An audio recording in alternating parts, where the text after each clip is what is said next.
Giovane empedoclino di 26 anni, Gianluca Lombardo, perde la vita nel corso di un incidente stradale a Porto Empedocle. La procura apre un'inchiesta. Intanto ieri, nel corso di una cerimonia, sono state ricordate le vittime della strada. Camminata del cuore a Favara per ricordare il giovane dodicenne Davide Licata, prematuramente scomparso durante un allenamento di basket.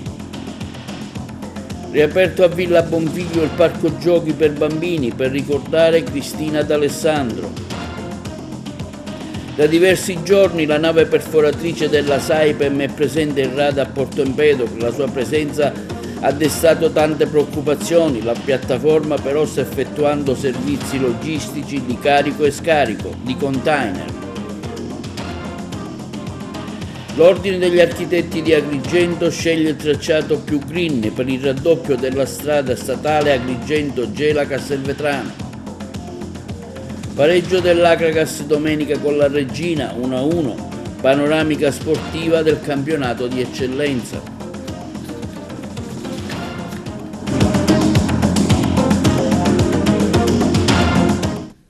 Benvenuti con l'appuntamento odierno del nostro telegiornale. Ha perso la vita il giovane empedoclino di 26 anni nel corso di un incidente stradale a Porto Empedocle.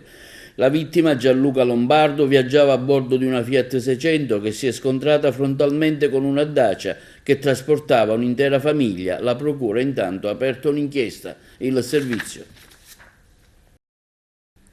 La Procura di Agrigento ha aperto un fascicolo d'inchiesta sulla morte di Gianluca Lombardo, di 26 anni, empedoclino, deceduto in un tragico incidente avvenuto nel tardo pomeriggio della giornata di domenica nei pressi del ristorante Vecchia Masseria.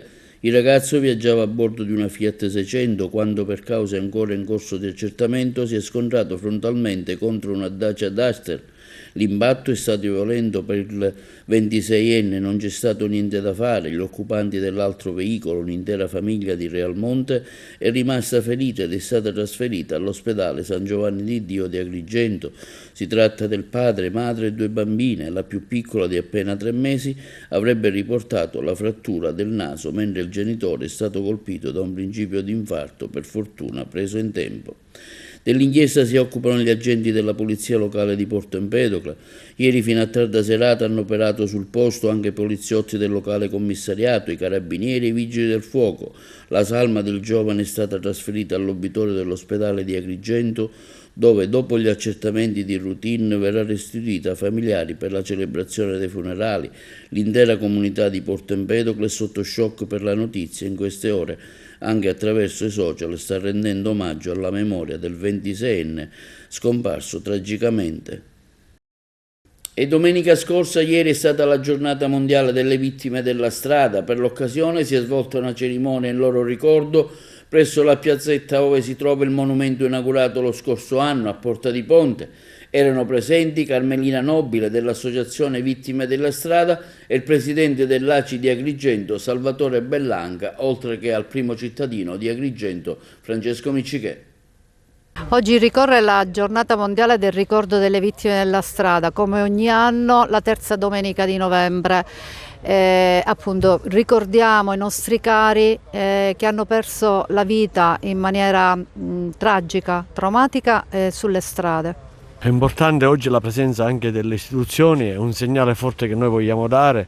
La memoria di quello che è successo ai nostri cari deve servire da monito, da insegnamento ai posteri. Oggi siamo qui non solo per ricordare le vittime della strada, i morti, i feriti e i familiari delle vittime della strada, ma siamo anche qui per ringraziare tutti gli operatori sanitari, le istituzioni e soprattutto per ringraziare tutti coloro che quotidianamente si battono per togliere questa grande piaga sociale. L'ACI cerca sempre di sensibilizzare, ne fa una mission principale, quella della sicurezza stradale, con grande sensibilizzazione fa notevoli, numerose giornate sull'educazione stradale a tutti gli studenti, dalle scuole materne sino alle scuole di secondo grado.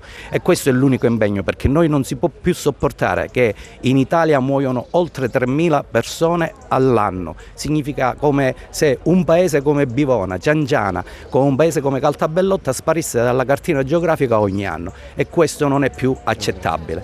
Dobbiamo impegnarci tutti nel nostro piccolo, chi più, chi meno, dobbiamo impegnarci affinché ci possa avere una mobilità responsabile.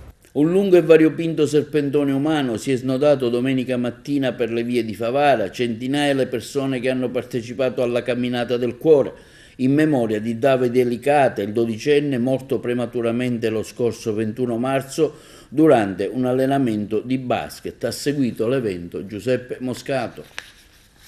È stata denominata la Camminata del Cuore la passeggiata promossa in memoria di Davide Licata, il 12enne di Favara morto prematuramente lo scorso 21 marzo mentre partecipava all'allenamento di basket della squadra dove era iscritto all'interno della palestra della scuola.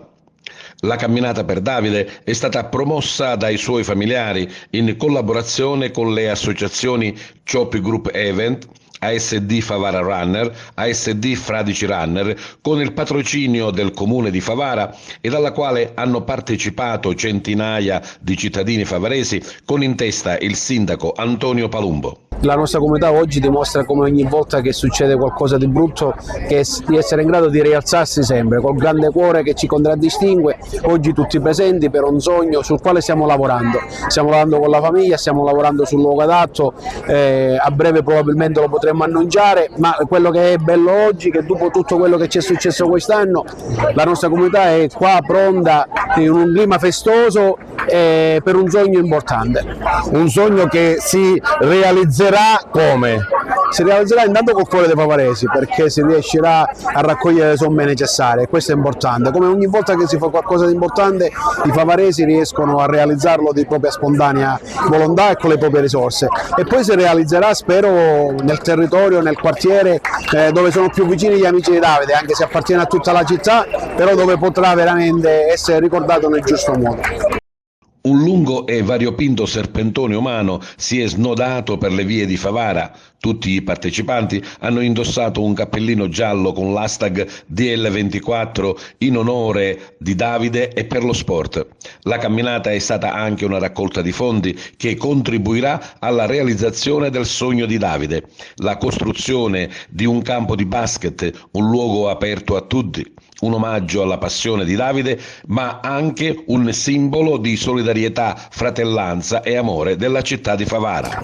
Ringrazio tutti per essere qua, tutti presenti con i cappellini gialli, tutti per un unico obiettivo, il sogno di Davide, un campo per tutti, ma il sogno di tutti adesso. Ringrazio davvero tutti di cuore, il cuore di Favara, ma il cuore anche di tanta gente che arriva da fuori. Grazie a tutti! Come si realizzerà questo progetto, questo sogno?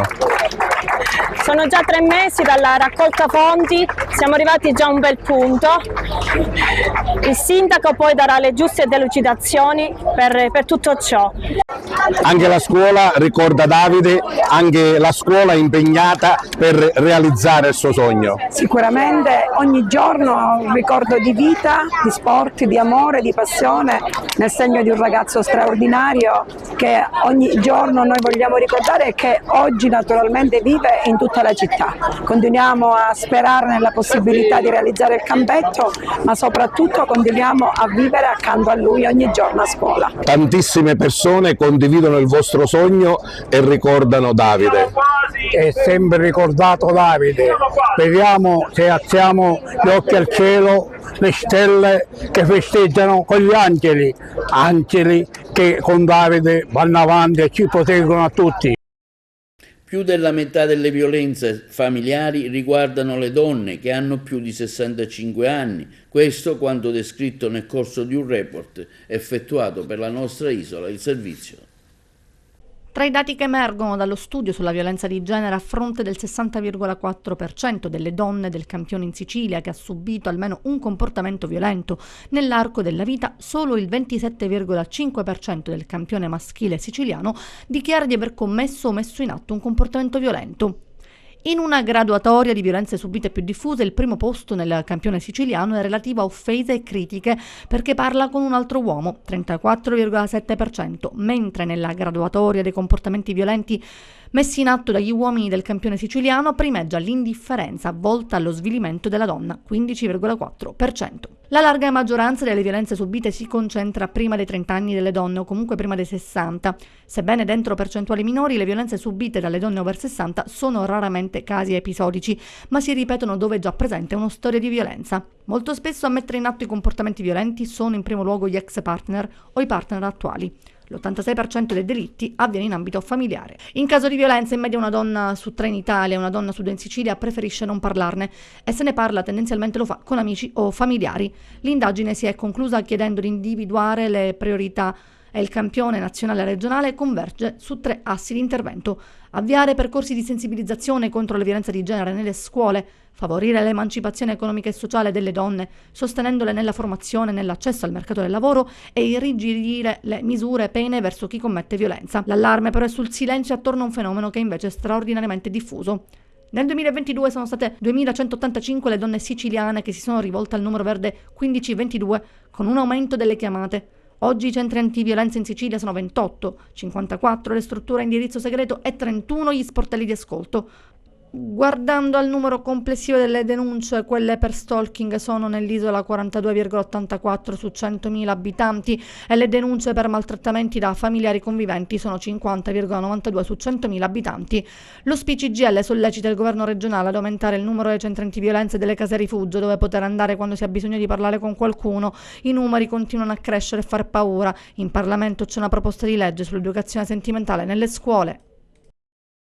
Si svolgerà sabato prossimo, in occasione della giornata sulla violenza alle donne, una manifestazione a Raffadali dal titolo Ricordando Antonella e le altre. L'evento avrà inizio alle ore 16 con i saluti delle istituzioni, quindi la lettura di brani, poesie, i nomi delle vittime, quindi la posa delle scarpe rosse sul sagrato della Chiesa Madre e l'installazione di una panchina rossa in Piazza Progresso. L'iniziativa ha avuto il patrocinio del Comune di Raffadali grazie all'organizzazione di un comitato di donne raffadalesi che ha voluto ricordare per l'occasione Antonella Ferro, che venne uccisa dal suo ex fidanzato il 20 marzo del 2000.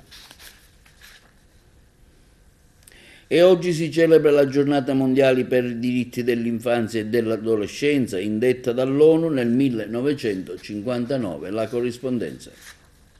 Il 20 novembre si celebra la Giornata Mondiale dell'Infanzia e dell'Adolescenza, che quest'anno è stata idealmente dedicata al diritto alla pace. In questo giorno ricorre l'anniversario dell'approvazione avvenuta nel 1989 da parte dell'Assemblea delle Nazioni Unite della Convenzione ONU sui diritti dell'infanzia e dell'adolescenza, il trattato sui diritti umani più ratificato al mondo. Per questa occasione l'UNICEF ha lanciato Bambini tra guerra ed emergenze dimenticate per ricordare i tanti bambini che nel mondo vivono contesti di guerra ed emergenza. Il focus è su 6 paesi colpiti da conflitti o gravi violenze, alcuni come Palestina e Ucraina, al centro dell'attenzione dell'opinione pubblica, ed altre emergenze dimenticate come Siria, Yemen, Sudan, Haiti. UNICEF Italia e ANCI lanciano Go Blue, che mira ad invitare tutte le amministrazioni comunali ad illuminare di blu un monumento, un edificio della città per ricordare con un gesto simbolico che per ogni bambino, bambina e adolescente ogni diritto deve essere garantito ma soprattutto attuato. Ad oggi hanno aderito all'iniziativa oltre 200 comuni. Così ha dichiarato Carmela Pace, presidente UNICEF Italia. La convenzione è uno strumento determinante per migliorare la vita dei bambini, bambine e adolescenti. Ringraziamo l'Associazione Nazionale Comuni Italiani per aver deciso anche quest'anno di sostenere l'iniziativa Go Blue. Ogni edificio o monumento illuminato di blu sarà testimonianza dell'impegno che le amministrazioni comunali rivolgono alla costruzione di contesti locali che rispondano sempre di più alle necessità di tutti i minorenni. L'UNICEF Italia ha inoltre proposto a 900 scuole in Italia coinvolte nel programma UNICEF Scuola Amica dei bambini e a tutti gli ambiti territoriali una serie di strumenti per realizzare nelle classi momenti di approfondimento dedicati ai diritti delle bambine e dei bambini, ma anche degli adolescenti, con particolare riferimento all'articolo 38 della Convenzione. Ogni bambino e bambina ha diritto di essere protetto dalla guerra. Nel corso della settimana, così in tutta Italia, rappresentanti dell'Unicef e volontari dei comitati locali saranno coinvolti in numerose iniziative dedicate all'anniversario della Convenzione sui diritti dell'infanzia, con incontri nelle scuole, laboratori, convegni, mostre, letture animate, proiezioni di film, attività ludiche e sportive in diverse città. E Qualcamo non viene mai meno ad osservare queste giornate nazionali e internazionali. Piccolo grande segno, illuminiamo il nostro castello di azzurro, partecipiamo a questa giornata proprio per far sentire con questo segnale, ovviamente ringraziando chi ce l'ha proposto, proprio per far sentire la vicinanza di tutta la comunità alcamese a un tema così importante e mai scontato, che è quello della tutela dei diritti dei piccoli. Sbaglio quando dico che i piccoli, i bambini, il nostro futuro è la parte più bella del mondo, è quella l'età del, non le chiamo dell'innocenza. Sono il nostro futuro, aggiungo anche sono il nostro presente, perché tante cose, tante iniziative, la quotidianità di una comunità come la nostra si svolgono attorno a loro, a partire dal tema della scuola, dello sport e di tanto altro, quindi bisogna avere grande attenzione, perché non è mai scontato che i bambini abbiano il rispetto e le attenzioni che meritano. È stato convocato d'urgenza il Consiglio Comunale di Favara per domani. All'ordine del giorno le variazioni di bilancio per i fondi del PNRR che non sono stati trattati nella scorsa assise per mancanza del numero locale. Ce ne riferisce Giuseppe Moscato. È stato convocato con carattere d'urgenza il Consiglio Comunale di Favara per martedì 21 novembre alle ore 18. All'ordine del giorno predisposto dalla Presidente Miriam Mignemi i punti relativi alle variazioni di bilancio per i fondi del PNRR, il Piano Nazionale di Ripresa e Resilienza. Punti che non erano stati trattati nella precedente seduta per mancanza di numero legale, in quanto, come si ricorderà, alcuni consiglieri non si erano presentati in aula ed altri, presenti all'appello, sono usciti subito dopo per i più volte evidenziati contrasti tra alcuni gruppi di opposizione e il sindaco Antonio Palumbo. Le variazioni di bilancio, alcune in scadenza e da qui la convocazione a carattere di urgenza del Consiglio Comunale, riguardano investimenti nel campo digitale come la piattaforma digitale nazionale dati, servizi e cittadinanza digitale e anche abilitazione al cloud delle pubbliche amministrazioni con SPINT e CIE. Le altre variazioni di bilancio, sempre per il PNRR, sono relative alla missione 4, finanziamento fondo opere indeferibili per l'attuazione del potenziamento dell'offerta dei servizi di istruzione. Il progetto manutenzione straordinaria, riqualificazione funzionale e messa in sicurezza della scuola dell'infanzia Capitano Vaccaro e il progetto per la riqualificazione funzionale e messa in sicurezza dell'edificio Barone Mendola per la realizzazione di asili nido. L'ultima variazione, relativa alla missione 2, prevede il contributo per il progetto di realizzazione di un nuovo CCR a Favara. Importante vedere che posizione prenderanno i consiglieri comunali, ovvero se resteranno fermi nella loro opposizione oppure verranno in aula a trattare i punti.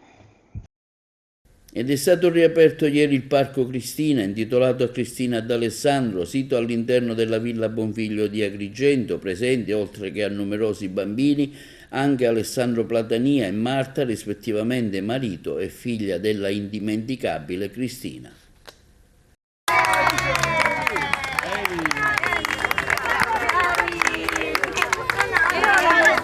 Un minuto per Cristina, perché mi sembra doveroso ricordarla, visto che il parco giochi era intitolato a lei. Lo abbiamo ripreso, un finanziamento perso, l'abbiamo recuperato, l'abbiamo ristrutturato, abbiamo anche donato un angolo di verde, penso sia anche importante e fondamentale per il decoro della nostra città. E un applauso a Cristina, signori.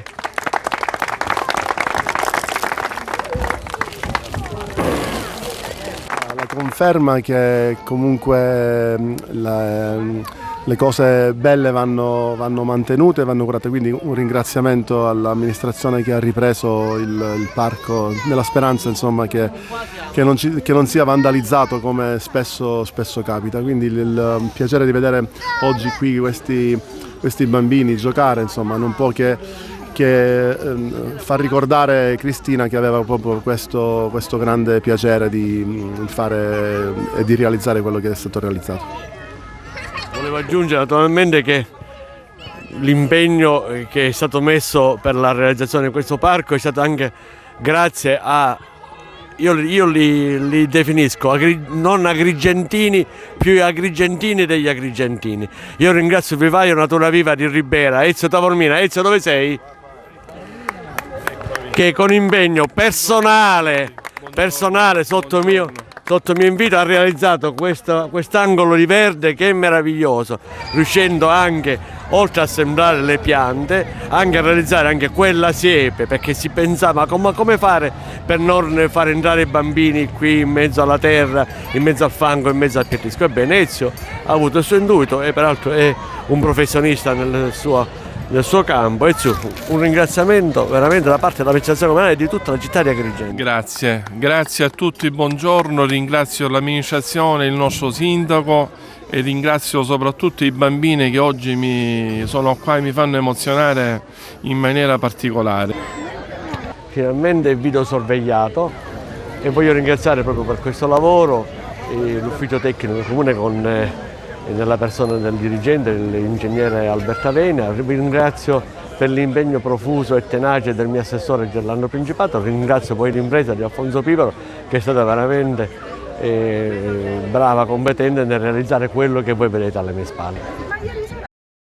Da diversi giorni l'imponente sagoma della nave perforatrice Saipem 10.000 è errata nel porto Empedoclino. La sua presenza ha destato parecchia preoccupazione il servizio. Ha destato preoccupazione ma anche molta curiosità la presenza dell'imponente sagoma della nave perforatrice Saipem 10.000 errata davanti al porto di Porto Empedocle da qualche giorno. Sui social, come era prevedibile, si è scatenata la fantasia di quanti hanno visto la presenza della nave, il preludio di una trivellazione selvaggia a pochi metri dalla nostra costa, davanti alla Scala dei Turchi, alla Valle dei Templi, patrimonio dell'UNESCO. Nessuna preoccupazione e nessuna trivellazione sotto costa. La Saipem 10.000, noleggiata dall'ENI insieme ad altre unità, sono al servizio del cosiddetto progetto Argo Cassiopea, relativo all'estrazione di gas metano dall'offshore al largo di Gela, distante oltre 25 miglia dalla costa. Un progetto iniziato nel 2014 e considerato uno dei più importanti del protocollo d'intesa per l'area di Gela, con un investimento di 700 milioni di euro, e riguarda l'estrazione di gas metano sottomarino senza emissioni e privo di impatto visivo a mare. Il gas estratto verrà inviato all'impianto di trattamento posto all'interno dell'area della raffineria di Gela tramite una linea sottomarina lunga 60 km. La Saipem 10.000 si trova davanti al porto Empedoclino per esigenze di servizio, trasborda i macchinari, container ed altro, nessuna trivellazione, quindi lavori similari. La sosta dovrebbe durare qualche giorno per poi ritornare nel campo offshore nel canale di Sicilia. Raddoppio della Gela Agrigento-Castelvetrano, tra quelli proposti dall'ANAS, l'Ordine degli Architetti punta al tracciato più green. Sul raddoppio della Gela Agrigento-Castelvetrano, tra quelli proposti dall'ANAS, interviene oggi l'Ordine degli Architetti che puntano a un tracciato più verde. L'intervento riguarda l'ammodernamento di un tratto della strada statale 115 lungo 23 km e mezzo, che dallo svincolo dell'A29 di Castelvetrano giunge allo svincolo di Sciacca Ovest. In particolare il progetto prevede il raddoppio della carreggiata con 2 corsie per senso di marcia, 11 viadotti da adeguare lungo la carreggiata esistente, 11 viadotti di nuova realizzazione per la seconda carreggiata e 6 svincoli che garantiranno la connessione con la viabilità in atto. L'Ordine degli Architetti di Agrigento, intervenendo al dibattito pubblico alimentato dall'ANAS con una serie di incontri sul territorio provinciale, opta per il tracciato 2B che impegnerebbe risorse dello Stato per 780 milioni di euro. Sosteniamo il tracciato, afferma il presidente dell'ordine Rino Lamendola, in quanto rispetto agli altri due tracciati proposti rappresenta la soluzione più green. Tale opzione infatti punta sulla valorizzazione e sull'ammodernamento del tracciato esistente, che sarà dotato di ben 4 corsie e 2 per senso di marcia, e prevede anche la mitigazione dell'impatto ambientale sul paesaggio circostante 2 grandi viadotti Belice e Carboi, dei quali verrà prevista la riduzione dell'altezza e dello sviluppo planimetrico. L'opzione 2B impegnerebbe complessivamente 780 milioni di euro, garantirebbero un risparmio di 236 milioni rispetto al tracciato numero 1. Speriamo che i lavori si realizzino al più presto, prosegue il presidente dell'Ordine degli Architetti Lamenzala, senza gli atavici ritardi che si sono registrati per il completamento della strada 640 degli Scrittori e soprattutto nel cantiere senza fine della strada statale 189 Agrigento-Palermo, ormai classificabile come le opere incompiute. Ciò al fine di ridurre il gap infrastrutturale di una terra ancora priva di un aeroporto, dell'alta velocità su strada ferrata, di porti adeguatamente dimensionati per l'attracco di grosse imbarcazioni mercantili e crocieristiche e priva di un adeguato collegamento con l'anello autostradale siciliano su strada Cormata. L'Ordine degli Architetti guarda con fiducia ai primi timidi passi per la sua realizzazione: l'aeroporto, l'interesse dello Stato per l'ammodernamento della strada statale 115 Gela Agrigento-Castelvetrano, per il tratto tangenziale Agrigento e per il tratto che collega Sciacca e Castelvetrano. Siamo ovviamente consapevoli, conclude Lamendola, che per superare il notevole gap infrastrutturale è necessario quel piano di investimenti già chiesto con determinazione dalla rete delle professioni tecniche, delle categorie produttive e delle varie componenti della società civile agrigentina, con il manifesto del convegno fatto nel mese di ottobre del 2021, un piano che, fruendo dei fondi del PNRR e della programmazione comunitaria, potrebbe così consentire la realizzazione di un pacchetto di interventi infrastrutturali integrati a servizio della nostra terra, a partire proprio da quell'aeroporto che bisogna inserire prima possibile nella programmazione nazionale. E Agrigento ospiterà il console generale dell'Ucraina a Napoli, che sarà in visita alla mostra Odessa Steppe, presente al momento al Museo Griffo. L'incontro avverrà mercoledì prossimo, mentre un focus si terrà il giorno precedente, martedì. In merito sentiamo una dichiarazione del presidente del Polo Territoriale Universitario di Agrigento, professor Francesco Tuzzolino. Si avvia a conclusione la mostra Odessa Steps, la scalinata Potionkin fra cinema e architettura, un momento molto importante per l'Università di Agrigento. Il Polo Territoriale Universitario ha costruito questa mostra con una interessante ricerca che è durata più di un anno e adesso i materiali sono stati esposti qui al Museo Pietro Griffo. La conclusione sarà molto importante perché verrà a trovarci il console ucraino generale Maxim Kovalenko, che voleva essere presente per manifestare la fratellanza del popolo ucraino con la nostra università, con la città dei templi, e così sancire anche un inizio di future collaborazioni che ci vedranno impegnati in attività altrettanto importanti. La visita del console del 22 novembre sarà preceduta da una conferenza conclusiva che entrerà nel merito dei contenuti narrativi della mostra, ma aprirà anche ad altri aspetti culturali e geopolitici. Saranno presenti, oltre me, l'altro curatore Federico Crimi e altri docenti dell'Università di Palermo e dell'Università di Pisa. Si tratta di Salvatore Tedesco, professore di estetica, e Serena Giusti, che è una docente che ci parlerà degli aspetti artistici nei luoghi di conflitto. Sarà presente anche Paolo De Marco, che con me ha curato questa mostra. È un momento importante per l'Università di Agrigento, per il polo territoriale che tanto ha tenuto a iscrivere questa iniziativa all'interno degli eventi prodromici per Agrigento Capitale della Cultura 2025, e credo che sia importante celebrare anche questo momento con la presenza di chi ancora vorrà visitare questa mostra. Linea alla regia per gli spot pubblicitari. Opi Agrigento, medici e infermieri discutono sul ruolo e la responsabilità dell'infermiere nell'area di emergenza. Se ne è discusso nel corso di una tavola rotonda. Le interviste. Il sovraffollamento del pronto soccorso è uno dei punti cruciali per quanto riguarda l'assistenza sia infermieristica e anche medica.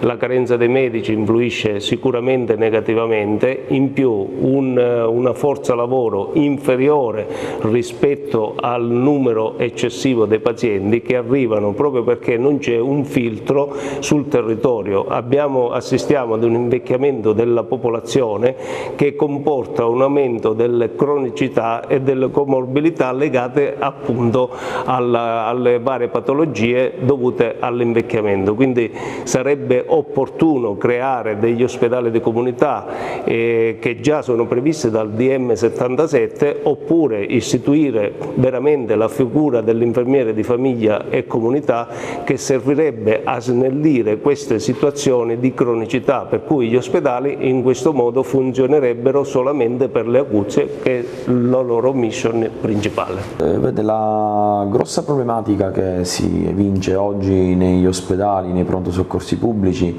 è che purtroppo il pronto soccorso viene visto come un poliambulatorio, un posto nel quale si può andare a fare gli esami, l'elettrocardiogramma o qualunque altra indagine che magari per essere eseguita bisogna aspettare tanto tempo, allora la via preferenziale viene vista nel pronto soccorso. E intanto il primo passaggio, quello che va rimosso diciamo in quella che è l'abitudine e il pensiero comune, è proprio questo. Il pronto soccorso è un luogo che deve essere visto come il luogo che ti dà la salute nel momento in cui la salute non ce l'hai, in una situazione di acuzie, in una situazione di emergenza. Il pronto soccorso è lì, purtroppo con le grandi criticità legate alla carenza di risorse, una carenza annosa legata purtroppo ai tagli nella sanità di anni e anni consecutivi,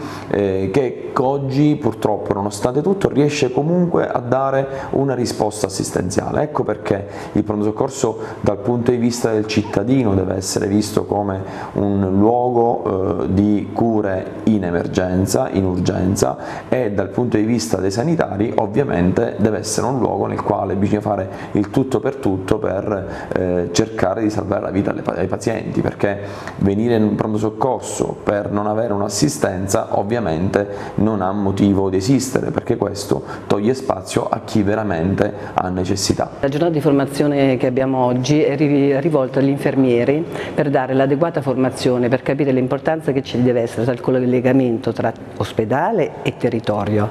Il territorio possiamo trovare l'infermiere di comunità, possiamo trovare gli infermieri di famiglia, ma soprattutto possiamo trovare quelle società strutturate che fanno assistenza domiciliare.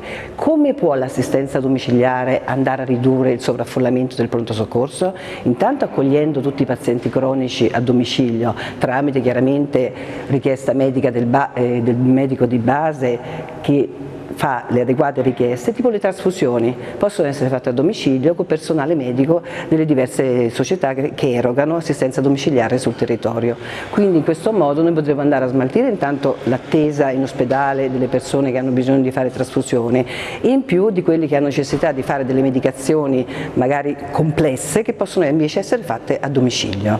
E quindi il personale nostro che opera sul territorio deve essere adeguatamente formato per poter affrontare qualsiasi forma di emergenza anche a domicilio.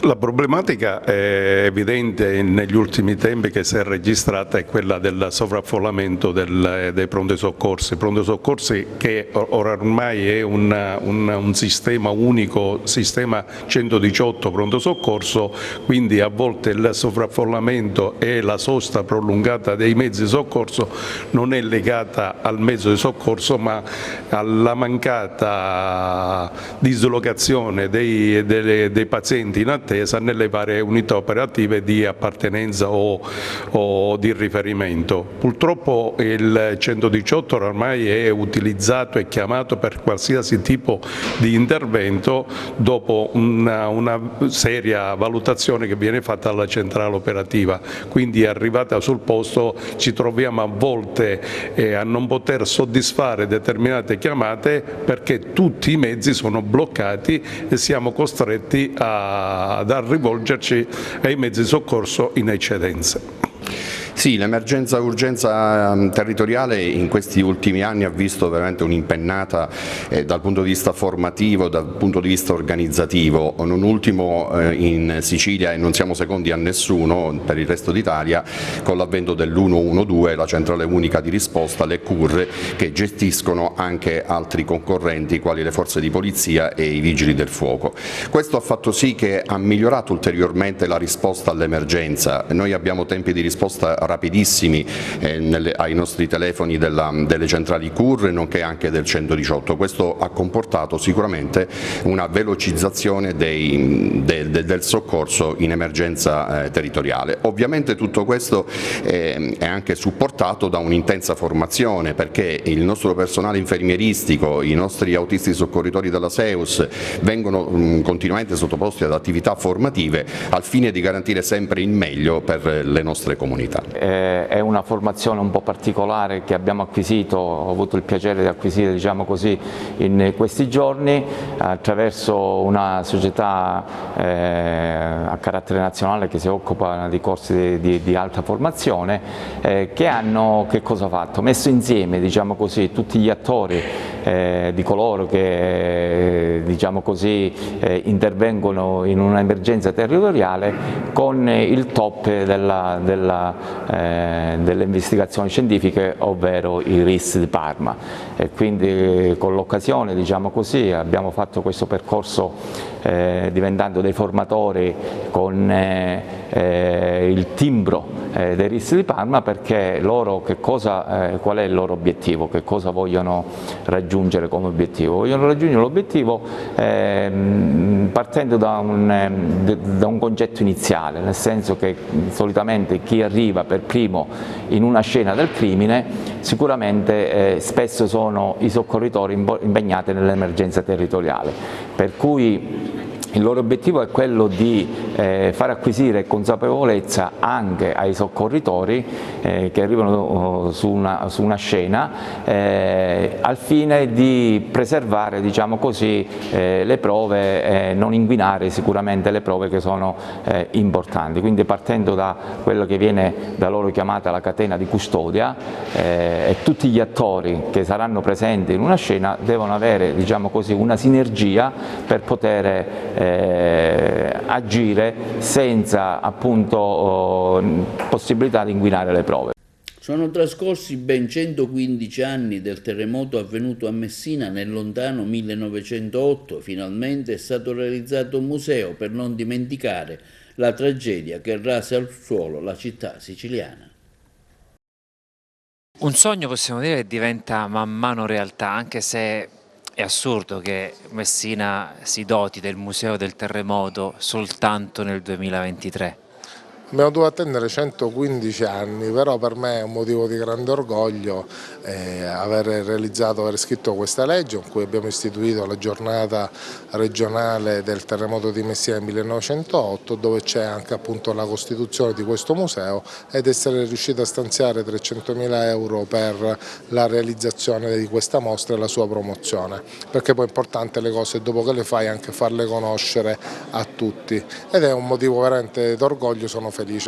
Museo del Terremoto con Museo di Messina, che già di per sé è un importante polo attrattivo per la città.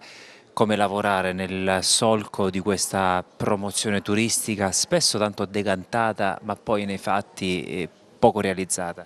Dobbiamo fare sistema, per questo io ci ho tenuto tantissimo e li ringrazio per la loro presenza, che oggi ci fossero qui con me l'assessore ai beni culturali e l'assessore al turismo della regione siciliana, perché quando c'è stato il terremoto non ha guardato chi ammazzava, se era di destra, se era di sinistra, e stesso discorso dobbiamo fare noi in questa città. Una volta che facciamo pace con la nostra storia dobbiamo anche saper guardare a un futuro comune realizzando quegli interventi che servono a fare crescere realmente la città senza dividerci tra colori politici. Poi ci saranno magari gli argomenti su cui non la si vede alla stessa maniera, ma ci devono essere anche gli argomenti che ci uniscono, e sicuramente la ricrescita culturale, sociale ed economica della città deve essere un argomento che unisce tutti.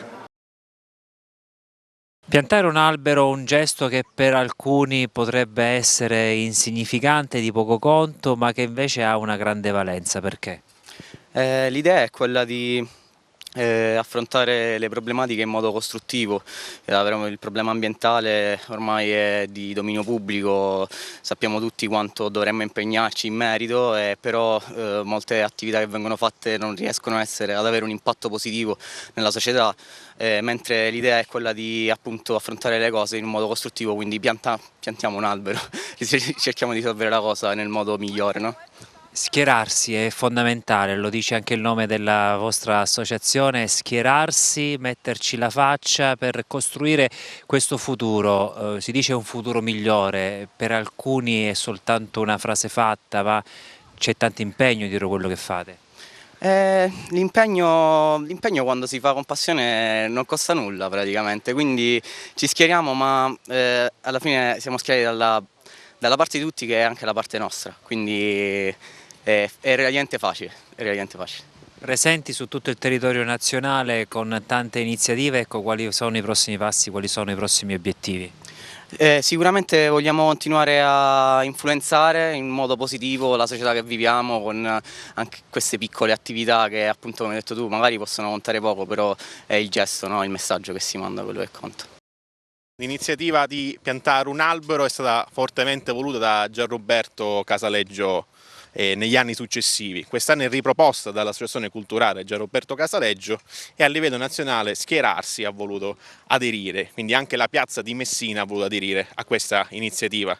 Qui a Villa Sabin, che è bastato togliere poche pale di terra per ritrovare lo stero e dei rifiuti che in passato qui c'erano, quindi può sembrare una cosa banale all'interno di una villa, però piantare un albero è importantissimo, dà ossigeno per 2,5 persone ed elimina la CO2. E poi ovviamente un alto valore simbolico, perché viviamo a Messina, il problema del dissesto idrogeologico è una delle tematiche che con la piazza di Messina vorremmo affrontare. Non dimentichiamo Giampilieri, gli alberi ci aiutano, e con gli ultimi incendi l'abbiamo visto, a contrastare e mitigare il dissesto idrogeologico. È stata inoltre un'occasione per invitare le associazioni che hanno una sensibilità ambientalista. Ringraziamo la Lega Ambiente, ma abbiamo invitato anche Puliamo Messina e tante altre realtà, con le quali da questo momento in poi, che non è soltanto piantare un albero, vogliamo costruire un percorso che ci porti ad organizzare in futuro altre attività di guerriglia gardening. E passiamo allo sport. Finisce con un pareggio la partita disputata all'Esseneto contro la squadra della Regina. Un pareggio giusto, a detta dell'allenatore Marco Coppa. Primo pareggio stagionale per l'Acregas di Mister Coppa, che divide la posta in palio con una delle squadre più forti del torneo.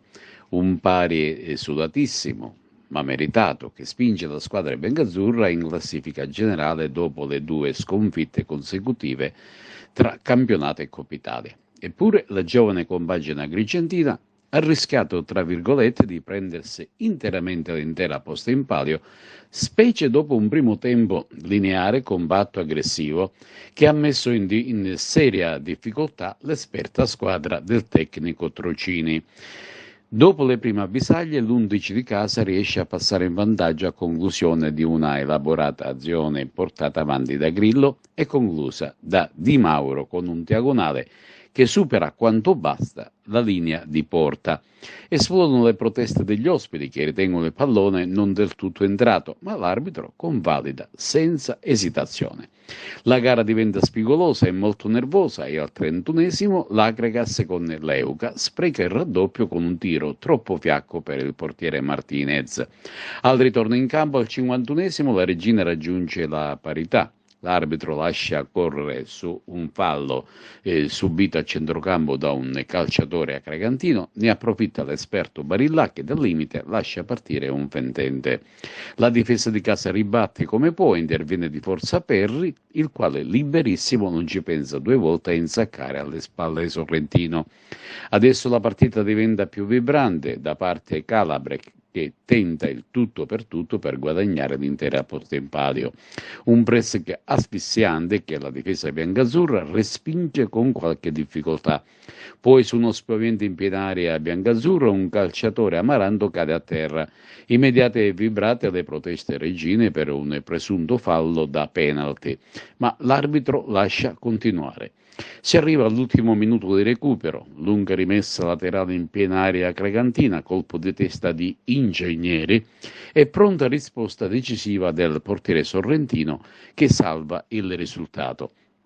Al triplice fischio finale esplode un po' di rabbia da parte della squadra ospite nei confronti della terna arbitrale, ma poi tutto si rasserena. Il prossimo turno l'Agregas sarà ospite della Cireale, mentre il Reggio Calabria riceverà al Granillo il Real Casalnuovo. Per quanto riguarda gli altri risultati delle agrigentine, il Canicattì pareggia con la San Cataldese, mentre il Licata vince in pieno recupero grazie ad una prodezza di Rotulo. Comunque sono questi i risultati della 14ª. Ragusa-Siracusa 0-0, Acre Reggio Calabria 1-1, Canicattì San Cataldese 2-2, Real Casalnuovo 9G 2-0, Trapani San Luca 2-1, Vibonese Cireale 0-1, Sant'Agata Portici 1-1. In classifica generale il Trapani riconquista la prima posizione approfittando dei contemporanei pareggi di Siracusa e Vibonese. Quarto posto per il Licata di Pippo Romano, mentre l'Acregas si ritrova al 7° posto in piena zona playoff. Ed ora spazio alle interviste. Se guardiamo le due frazioni della partita, sì, perché credo che l'Acregas abbia fatto un grande primo tempo.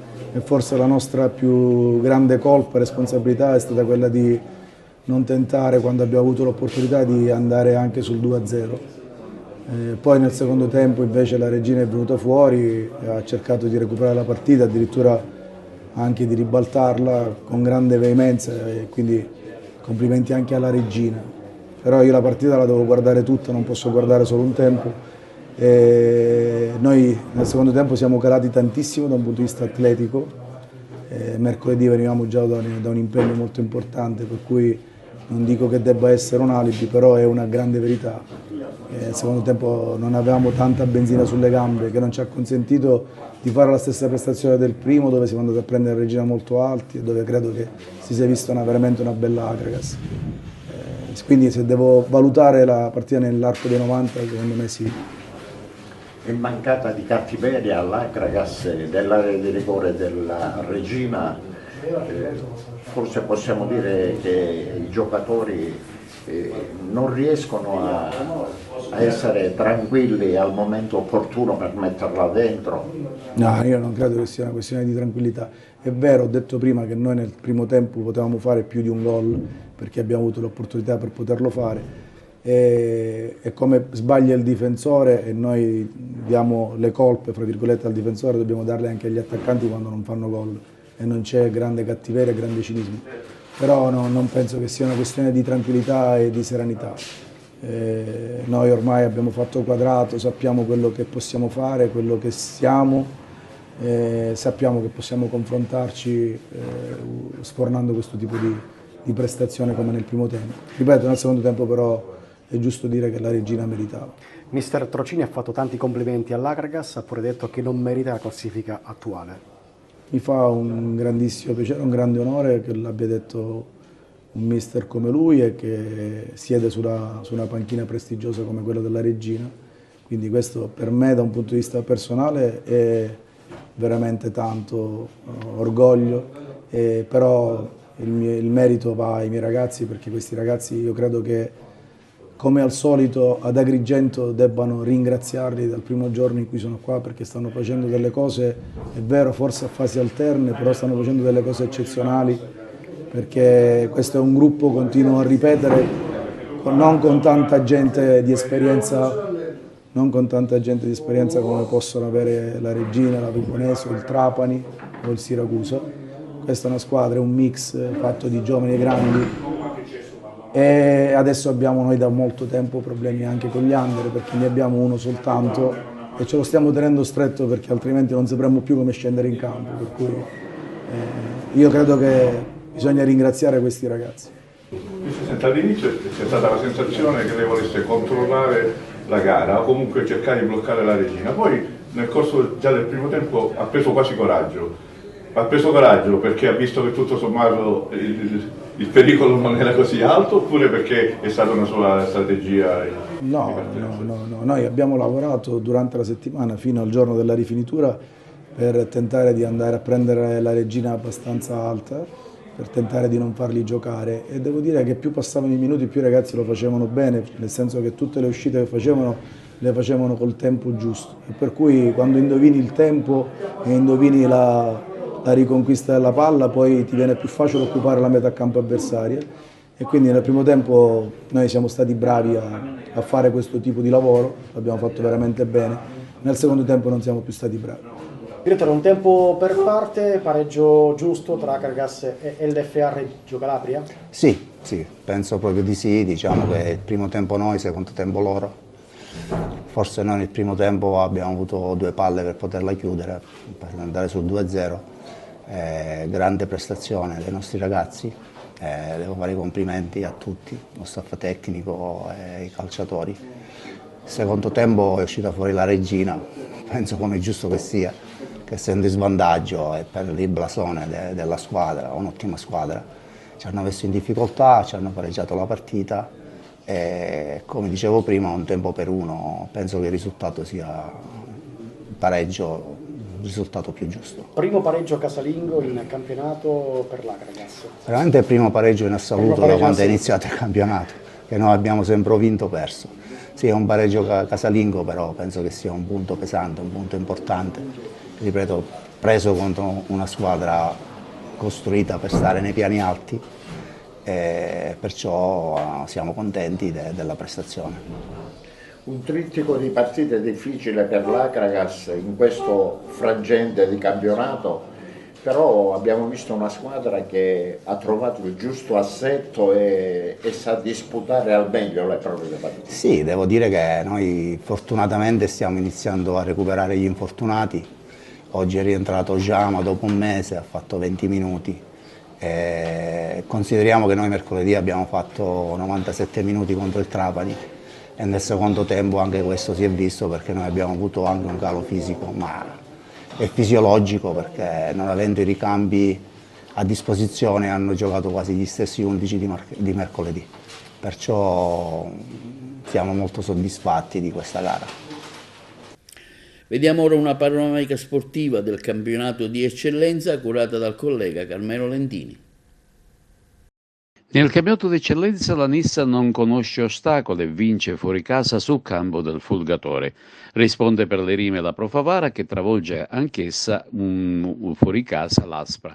Adesso in classifica generale a inseguire la Nissa è rimasta solamente la Pro Favara, in quanto il Mazzara 46 ha perso di misura sul campo del Castelbuono.